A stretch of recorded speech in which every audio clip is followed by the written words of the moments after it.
Hi friends, welcome to my YouTube channel success point. आज मैं आपको फर्स्ट एड मींस प्राथमिक चिकित्सा के बारे में बताने वाली हूँ। आज का वीडियो थोड़ा सा लंबा हो जाएगा, बट डोंट वरी, इसमें बहुत इंपॉर्टेंट जानकारी देने वाली हूँ, इसलिए प्लीज़ वीडियो को लास्ट तक अच्छे से देखिएगा। प्राथमिक चिकित्सा होती क्या है? किसी रोग के होने या चोट लगने पर किसी अप्रशिक्षित व्यक्ति के द्वारा जो सीमित उपचार किया जाता है उसे प्राथमिक चिकित्सा कहते हैं। मतलब अचानक कहीं पे कोई दुर्घटना हो गई है, कोई व्यक्ति घायल हो गया है, तो उसको बचाने के लिए उसको डॉक्टर के पास ले जाने तक या अच्छी जगह, सुरक्षित जगह ले आने तक कोई भी साधारण व्यक्ति के द्वारा जो एक बेसिक उपचार किया जाता है उसको प्राथमिक चिकित्सा बोलते हैं। इसका ज्ञान शिक्षित पुरुषों को इस योग्य बनाता है, शिक्षित व्यक्तियों को इस योग्य बनाता है कि वे आकस्मिक दुर्घटना या बीमारी के अवसर पे डॉक्टर के आने तक रोगी को सुरक्षित स्थान पे ले जाने तक उसके जीवन को बचाने में उपयुक्त सहायता कर सकें। प्राथमिक चिकित्सा निम्न कंडीशन में दी जाती है, जैसे दम घुटना, हार्ट अटैक, खून बहना, शरीर में जहर का असर हो जाना, जल जाना, हीट स्ट्रोक, बेहोशी, कोमा, मोच, हड्डी टूटना, किसी जानवर के काट लेने पर। कई तरह से हम प्राथमिक चिकित्सा की इन कारणों में हम दे सकते हैं।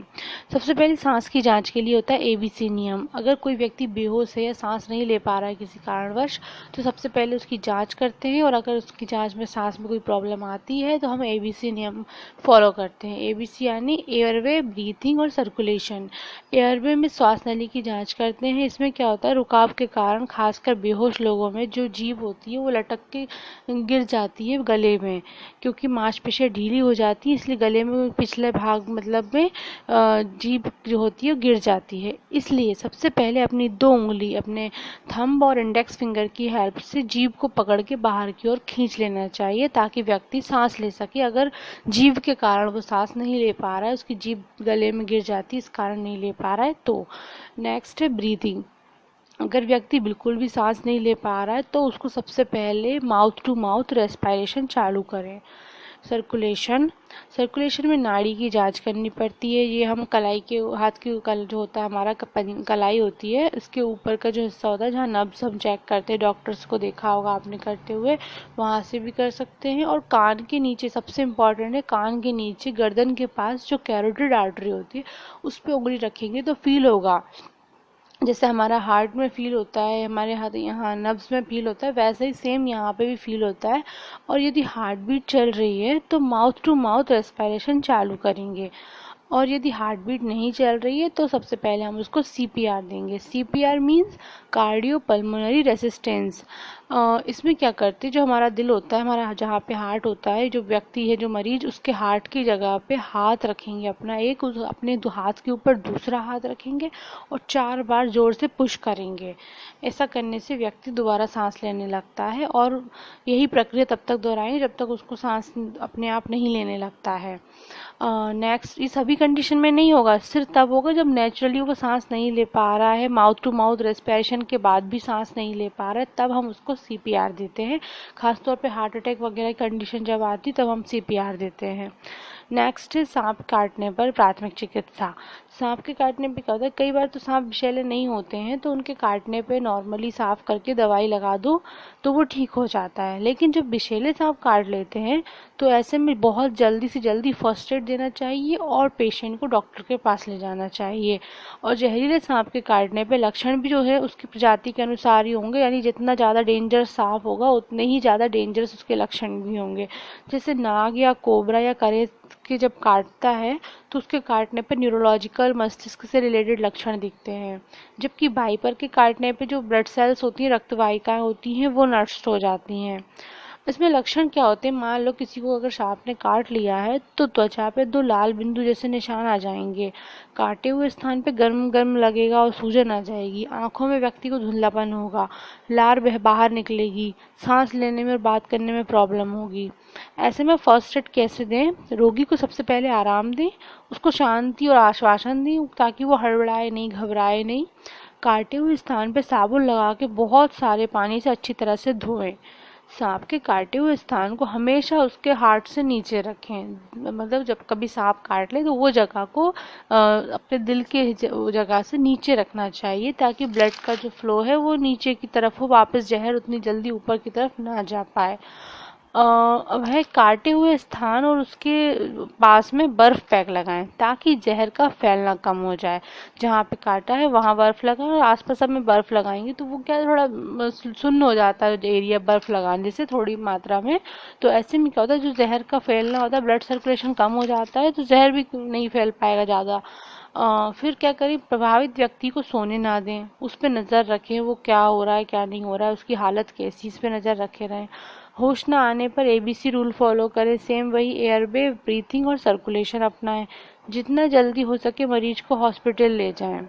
सांप के काटने पे इलाज के लिए सही एंटीटॉक्सिन या सांप के सीरम को चुनने के लिए सांप की पहचान करना बहुत आवश्यक है।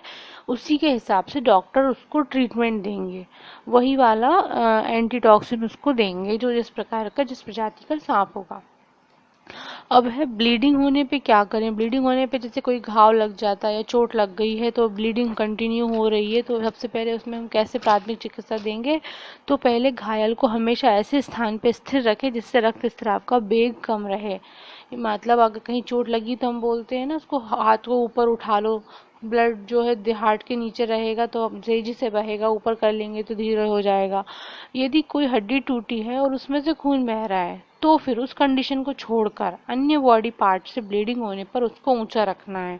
हड्डी टूटने पर ब्लीडिंग हो रही है तो कभी उसको इस तरह से ऊंचा नहीं रखेंगे।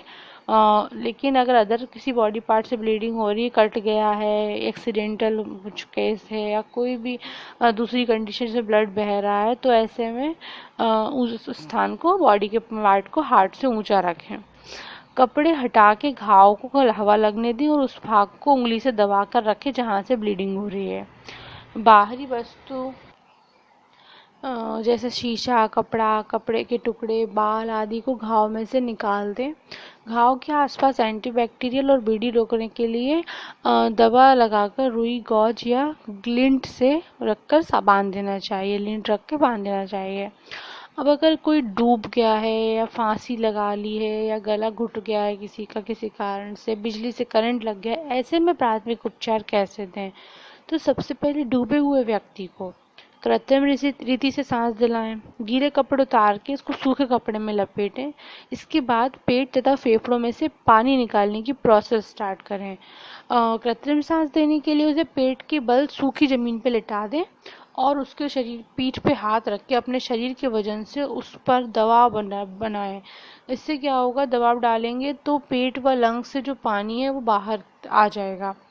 और ये तब तक करना है जब तक इसके बाद में क्या करना है, तब तक के लिए इसको माउथ टू माउथ रेस्पिरेशन देना है जब तक कि इस रोगी की श्वास प्रक्रिया स्वाभाविक रूप से चालू ना हो जाए। मतलब फेफड़े से पानी निकालने के बाद उसको माउथ टू माउथ रेस्पिरेशन देना है और ऐसा तब तक करना है जब तक कि वो स्वाभाविक रूप से जो नेचुरली सांस है अपने आप नहीं लेना चालू कर देता।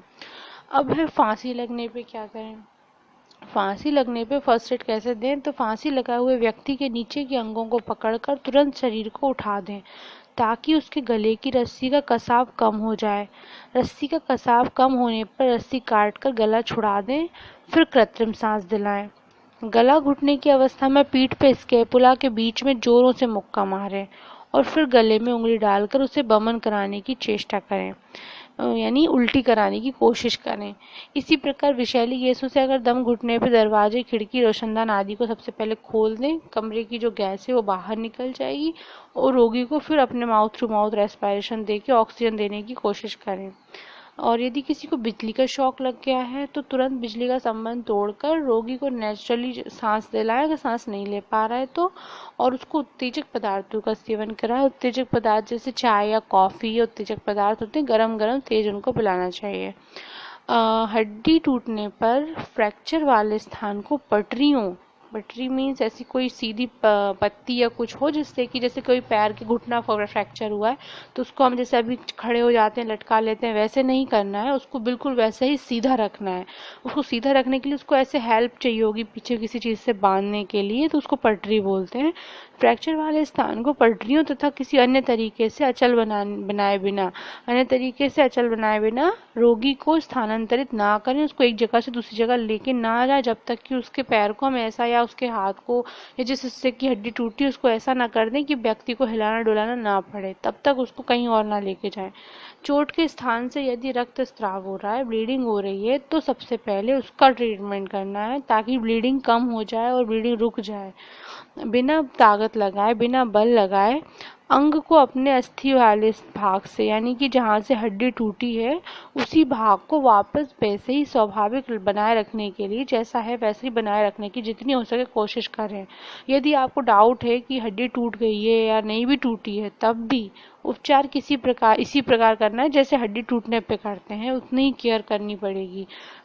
उसको मतलब अगर जैसे ब्लीडिंग भी हो रही है तो सबसे पहले क्या करें, स्प्लिंट बैंडेज की हेल्प से उसको कवर कर दें। उसके पैर को सीधा, या हाथ है जो भी पार्ट है उसको सीधा स्ट्रेट करके जैसा था वैसी अवस्था में लाके उसको स्प्लिंट्स या बैंडेज की हेल्प से कवर कर दें, हल्का सा बांध दें ताकि वो हिले डुले नहीं और हिस्सा जो है पूरी तरह अलग होने से बचा रहे।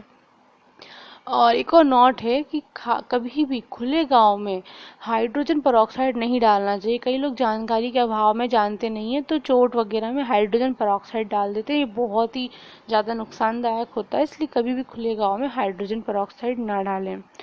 कई बार मधुमक्खी के काटने से एनाफ्लेक्सिस, तेज एलर्जिक रिएक्शन बोलते हैं जिसको, एनाफ्लेक्सिस को, वो हो सकता है। तो ऐसे में डॉक्टर को जल्दी दिखाना ज़रूरी होता है। ऐसे ही अगर कभी कुत्ता काट लेता है किसी को, कुत्ते के काटने पे एंटी रेबीज इंजेक्शन लगवाना चाहिए। एंटी रेबीज इंजेक्शन लगाया जाता है। और तो ऐसे में इंजेक्शन जो है वो कुत्ते के काटने के 72 घंटे के अंदर लगवा लेना चाहिए, नहीं तो रेबीज रोग हो जाएगा। ये संभव ही है और इस रोग का कोई भी इलाज नहीं है। हाँ, और ये रोग भी जो रहता है तो मैक्सिमम 19 साल तक ये व्यक्ति को घेरे रहता है, बहुत खतरनाक रोग होता है। इसलिए 72 घंटे के अंदर एंटी रेबीज इंजेक्शन लगवा लेना चाहिए। और अगर जैसे मान लो किसी अन्य जानवर ने काट लिया है, ज़्यादा गहरा घाव भी नहीं है, तो क्या करना है, तो उसको घाव को तब भी 15 मिनट तक साफ करना है, पानी साबुन से अच्छी तरह से 15 मिनट तक साफ करके उस घाव पे बीटाडिन लगा के घाव को खुला छोड़ देना है। ऐसे ही पालतू डॉग जो होते हैं उनको एंटी रेबीज इंजेक्शन लगाना चाहिए ताकि कभी उनकी भी लार या चोट, जो दांत हैं वो हमें लग जाए या किसी को लग जाए तो उनको ये रेबीज नाम की बीमारी ना हो। ऐसे कई बार क्या होता है, जैसे मान लो कोई खुला हुआ घाव है, उस पर अगर कोई डॉग है उसकी लार भी गिर गई है, जिसको एंटी रेबीज नहीं लगा है उसकी लार भी अगर गिर गई है तो भी रेबीज नाम का रोग हो सकता है। ऐसे ततैया व बिच्छू वगैरह अगर काट लेते हैं तो ऐसे में क्या करें, सेवलोन या डिटॉल की हेल्प से उसको साफ करें और सिट्रिजिन टैबलेट खा सकते हैं, आराम मिल जाएगा। और ज़्यादा तबीयत बिगड़े किसी व्यक्ति की या ज़्यादा गंभीर कंडीशन हो तो उसको प्लीज़ जल्दी से जल्दी डॉक्टर के पास लेके जाएं। ये होती है प्राथमिक चिकित्सा, आज हमने देखा। अगर मेरा वीडियो अच्छा लगा हो तो प्लीज़ मेरे वीडियो को लाइक कीजिए, मेरे चैनल को सब्सक्राइब कीजिए। Thank you so much.